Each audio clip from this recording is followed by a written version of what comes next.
Students, जैसा कि आप टाइप ऑफ फंक्शन में 10 वीडियो अब तक कर चुके हैं, उसमें से जो 10th वीडियो था उसमें हमने आपको नंबर ऑफ फंक्शंस के बारे में बताया था कि ए टू बी टोटल कितने फंक्शंस बन सकते हैं जो डिफाइंड होंगे।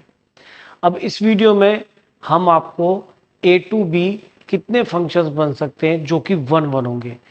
हमें फिर से ध्यान देना है कि हम वो वाले क्वेश्चंस करने वाले हैं जिसके अंदर हम ये फंक्शन बताएंगे कितने होंगे जो कि वन वन होंगे।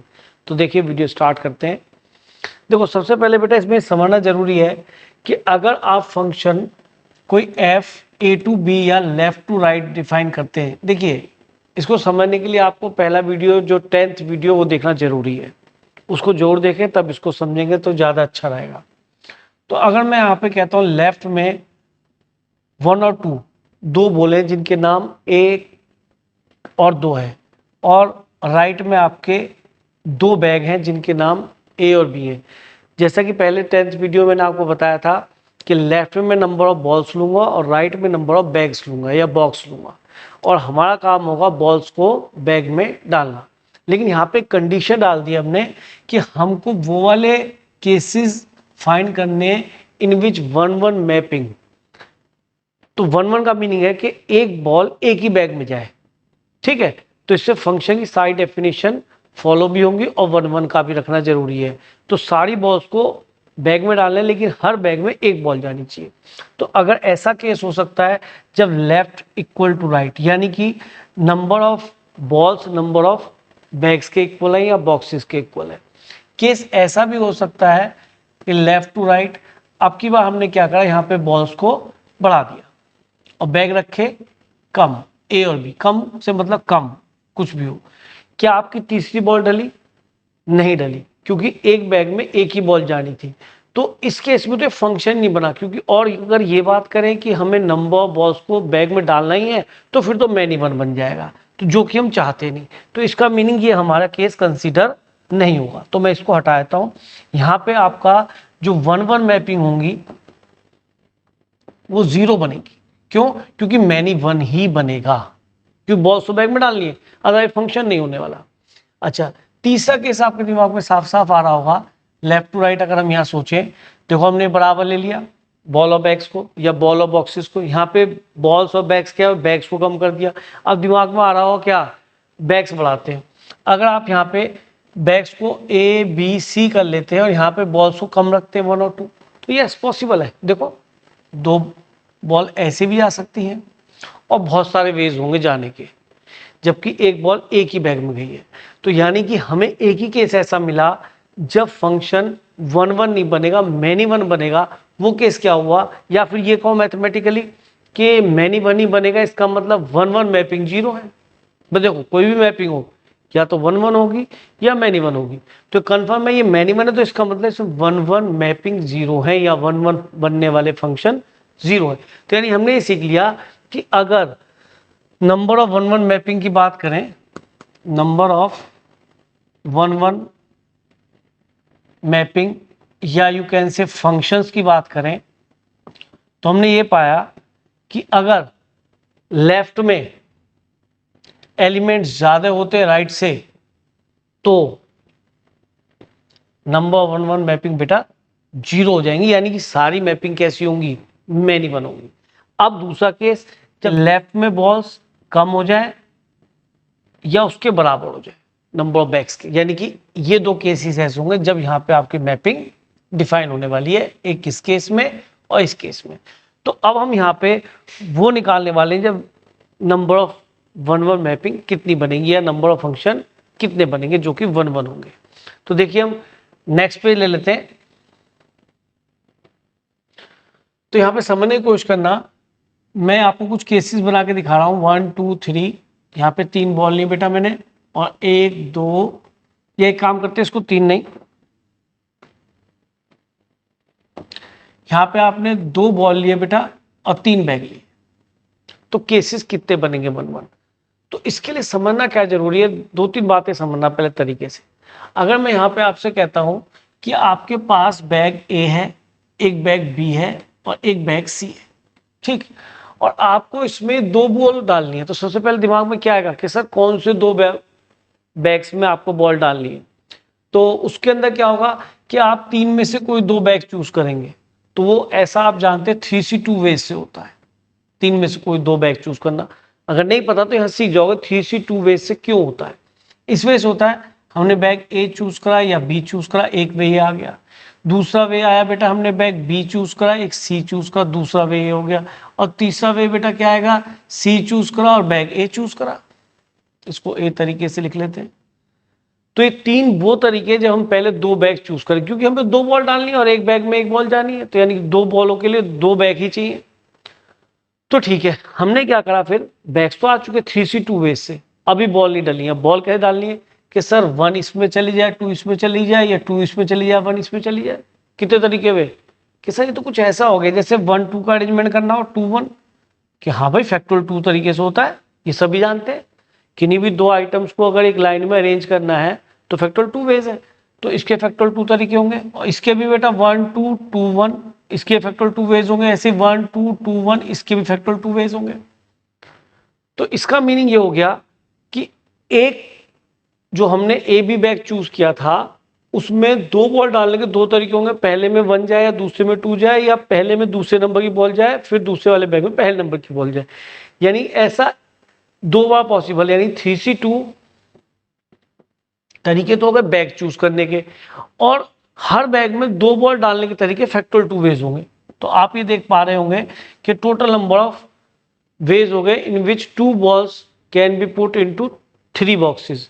तो सब में जबकि एक एक बॉल जाए, ये भी समझना। अब देखो अगर कोई मैपिंग के हिसाब समझना चाहे तो वो ऐसे समझ सकता है। देखो मैं बताने की कोशिश कर रहा हूँ, यहाँ पे 1 2 ABC, यहाँ पे 1 2 और ABC। मैंने यहाँ पे पहले ए और बी में बॉल डाली, ए और बी, ये तरीका हुआ। फिर ये बी में गई और ये फिर ए में गई, तो ये वाले केस 2 आ गए बेटा, ठीक है। और ये 1 1 ही है, एक बैग खाली रह सकता है, कोई बात नहीं। अब अगर हम दूसरा केस देखें, जब आपने 1 2 और ए बी सी 3 बैग लिए, फिर 1 2 ए बी सी 3 बैग लिए, अब की बार आपने बी और सी बैग में बॉल डाली, तो बी और सी, फिर बी और सी से मतलब उनको इंटरचेंज कर दिया, तो फैक्टोरियल 2 से अरेंज हो रही है। वो जो 1 2 है वो 2 1 बन रहा है, तो अरेंजमेंट तो आप जानते हैं फैक्टोरियल 2 वेज से होता है। और ऐसा कितनी बार करेंगे सर, 3C2 बार करेंगे, तो इसलिए 3C2 का ट्वाइस कर दिया।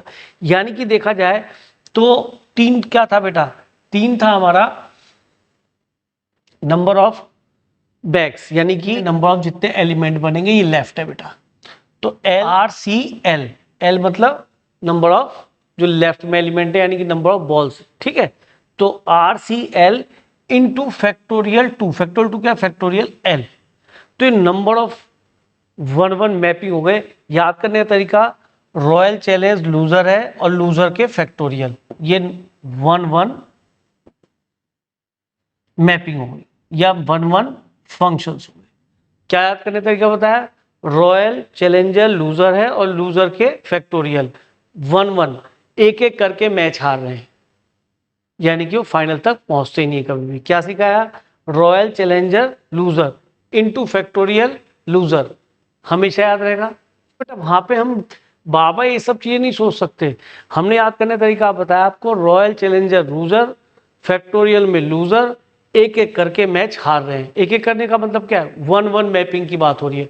तो एकदम स्ट्राइक करेगा ये statement, royal challenger loser, factorial में लूजर, एक एक करके हार रहे हैं, यानी कि 1 1 मैपिंग की बात। एक एक का मतलब 1 1 ही होता है। तो इस तरह से आप ये लर्न कर पाएंगे। अगर मैं आपसे कहूं कि इस तरीके से और क्वेश्चंस कैसे करेंगे, तो क्वेश्चन पहले बना लेते हैं, क्या बनेगा। अगर मैं कहता हूं यहाँ FA2B, कोई आपको मैपिंग गिवन है और ए में आपको एलिमेंट्स गिवन है बेटा 1 2 3 4, और बी में एलिमेंट्स गिवन है बेटा आपको ABC। तो अगर आपसे वो अब यहाँ पे 1 1 पूछे कि 1 1 मैपिंग कितनी होंगी, तो आप सीधा सीधा आंसर मेरे ख्याल में देखते बता देंगे कि 0 होनी चाहिए, 1 2 3 4। क्यों, क्योंकि यहाँ पर अगर एक को एक से मैप करा तो एक ये 4 नंबर की बॉल के लिए बैग नहीं बचा। तो आपने सीख लिया लेफ्ट और राइट। अगर लेफ्ट में ग्रेटर देन राइट एलिमेंट है तो 1 1 मैपिंग कितनी होने वाली, 0। यानी कि जो भी मैपिंग बनेगी वो मैनी मनी बनेगी, चाहे किसी को किसी से भी ऐड करो, किसी को किसी से भी कॉरस्पॉन्डेंस दो। अगर मैं यहाँ पे दूसरा क्वेश्चन नंबर 1 बेटा एक मैंने सिखाया आपको, अब क्वेश्चन नंबर 2 इसी में बनाता हूँ।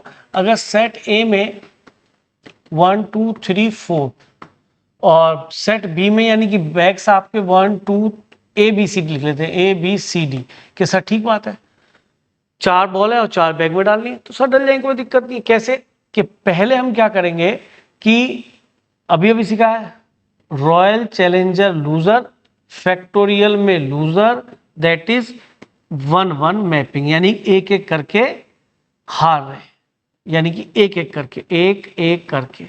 तो सीधी सी बात है, ये राइट में एलिमेंट्स थे, लेफ्ट में थे, तो कितने आ गए थे बेटा 4 C4। सही बात है, चार में चारों चूज कर लिए, यानी कि हमने बैग चारों में जब चारों चूज करेंगे तो ABCD 4 बैग थे हमारे ABCD देखते, तो चारों में अब आपको क्या करना है सर 1 2 3 4 इनको अरेंज करना है।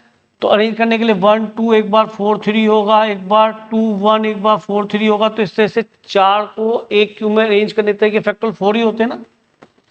तो ये वो फैक्टोरियल 4 है जो मैंने आपको सिखाया था, रॉयल चैलेंजर लूजर फैक्टोरियल में लूजर। ये आपका रिजल्ट सीधा आ गया, ये 1 ही है, एक तरीका है, देखो आपने एक ही तरीका सीखा। उसके बाद 4 आइटम्स को एक क्यू में अरेंज करने का मतलब है कि इस बार बॉल ये यहाँ पे जाएगी और यहाँ पे अलग अलग चेंज कर जाएगी, प्लेसिंग हो जाएगी, तो फैक्टोरियल 4 से प्लेसिंग हो जाएगी।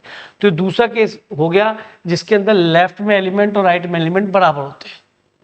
तीसरा केस आप और सोच सकते हैं इसी में ही, देखो मैं यहीं पे स्पेस पे बनाया था, कोई दिक्कत नहीं है। क्वेश्चन नंबर 3, अगर हम यहाँ पर 1 2 3 4 ले लें और बी बेटा बैग में हम यहाँ पे बैग ज्यादा ले लेते हैं, ABCD और E, तो 4 बॉल है, 4 बैग तो चाहिए, तो चारों बॉल अलग अलग चली जाएंगी उसके अंदर। तो सबसे पहले आप क्या करेंगे कि सर ये राइट में एलिमेंट है, लेफ्ट में, right royal challenger loser factorial में लूजर, यानी हमने क्या करा लूजर, ठीक है, L लिखो इसे। तो राइट में से पहले हमने यानी कि 5 में से 4 बैग चूज करे, 5 में से बेटा हमने 5 में से 4 बैग चूज करे, तो मान लीजिए ABCD आ गए। अब उनमें 4 को अरेंज करना है, फैक्टोरियल 4 से अरेंज हो जाएंगे बेटा 1 2 3 4, तो अगली बार कोई और 4 आएंगे, तो ऐसा कितनी बार होगा 5 से 4 टाइम्स, यानी 5 टाइम्स होगा। तो इनटू फैक्टोरियल में लूजर, ये नंबर ऑफ 1 1 मैपिंग आ गए बेटा।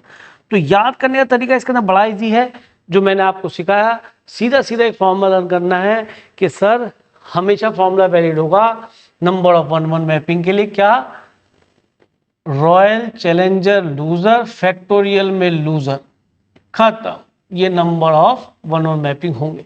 और सीधी सी बात है, अगर राइट में एलिमेंट ज्यादा होंगे, बैग ज्यादा होंगे, बॉल कम होंगी, तभी वो आ पाएंगे या बराबर होंगे। कभी भी आप ऐसे तो कर ही नहीं सकते कि 4 से 3 4 से 5 कर दें कि राइट में एलिमेंट कम हो जाए और लेफ्ट में ज्यादा हो जाए, तो 4 से 5 तो खुद डिफाइन नहीं है, 4 में से 5 को तो ना सेलेक्ट कर सकते हैं। तो इस तरह से बेटा 1 1 को आप पकड़ सकते हैं, यहाँ पे 1 1 होंगे ही नहीं अगर, तो इस तरह से बेटा आप हमेशा 1 1 मैपिंग को बता सकते हैं कि वो नंबर ऑफ 1 1 मैपिंग कितने होने वाले।